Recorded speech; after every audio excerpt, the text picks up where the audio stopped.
دہلی کے وزیر اعلیٰ اروند کیجریوال نے الزام لگایا کہ ستیندر جین کے بعد اب منیش سسودیا کو فرضی مقدمے میں پھنسانے کی سازش۔ وزیر صحت ستیندر جین کی گرفتاری کے تعلق سے بلائی گئی پریس کانفرنس میں کیا دعویٰ۔ کیجریوال نے کہا کہ وہ نہیں جانتے کہ ستیندر جین کو گرفتار کرنے کے پیچھے کیا مقصد ہے، اور کہا کہ اگر ستیندر جین اور منیش سسودیا بدعنوان ہیں تو نہیں معلوم ایماندار کون ہے۔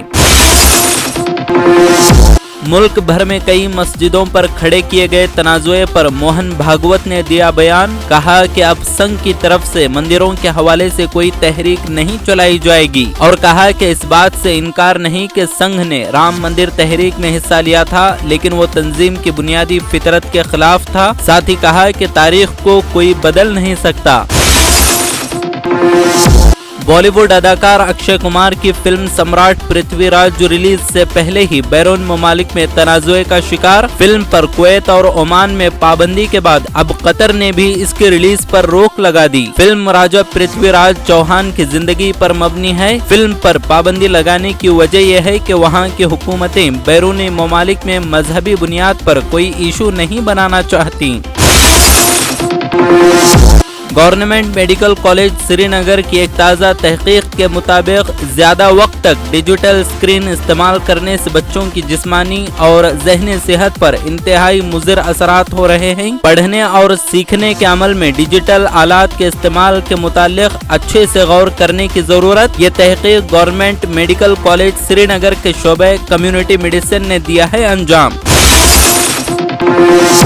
ہندوستان میں کورونا کا خطرہ پھر منڈلا رہا ہے اور کئی ریاستوں میں کیسز میں ہوا اضافہ۔ مرکزی وزارت صحت کے مطابق گزشتہ 24 گھنٹوں کے دوران 4000 سے زیادہ کیسز ہوئے رپورٹ۔ اس دوران 2363 افراد نے شفایابی کی حاصل، جبکہ 10 افراد کی جان چلی گئی۔ ساتھ ہی فعال کیسز کی تعداد 21177 ہو گئی۔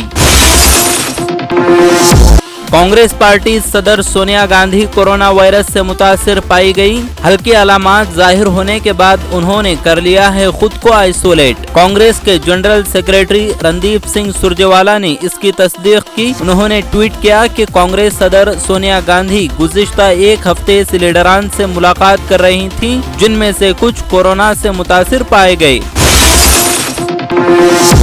بہار میں ذات پر مبنی مردم شماری کرانے پر بولے تیجسوی یادو۔ کہا کہ یہ عوام کے دباؤ اور نظریاتی جماعتوں کی طویل جدوجہد کا ہے نتیجہ۔ بی جے پی کو نشانہ بناتے ہوئے کہا کہ 2011 کی مردم شماری کی رپورٹ کو بی جے پی نے عام نہیں کیا، اور کہا کہ انہیں الٹیمیٹم دے کر ہم نے احتجاج کرنے کا اعلان کیا تو آخرکار اسے ہمارے خیالات کا ساتھ دینا پڑا۔ کشمیر کے ضلع کولگام میں راجستھان سے تعلق رکھنے والے ایک بینک مینیجر کو گولیاں مار کر دیا گیا ہلاک۔ کشمیر کے حالات کو دیکھتے ہوئے یہ 48 گھنٹوں کے دوران دوسری قتل کی واردات۔ انہوں نے کہا کہ زخمی بینک مینیجر کو نازک حالت میں ضلع اسپتال کولگام پہنچایا گیا، جہاں ڈاکٹروں نے اسے مردہ قرار دیا۔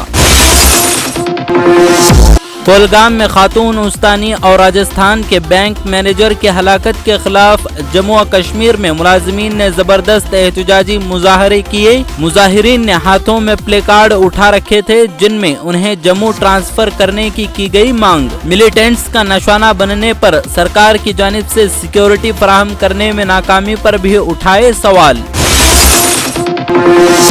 کرناٹک کے تعلیمی نصاب میں ترمیم کے خلاف اٹھنے والی آوازیں دن بدن ہو رہی ہیں گہری۔ انٹرنیشنل بسوا میوزیم ایکسپرٹ کمیٹی کی رکنیت سے 7 مصنفین نے دے دیا استعفیٰ۔ تمکورو میں بی سی ناگیش کے گھر کے سامنے NSUI نے کیا احتجاجی مظاہرہ۔ مظاہرے کے دوران RSS کی خاکی چڈیاں کی گئیں آگ کے حوالے۔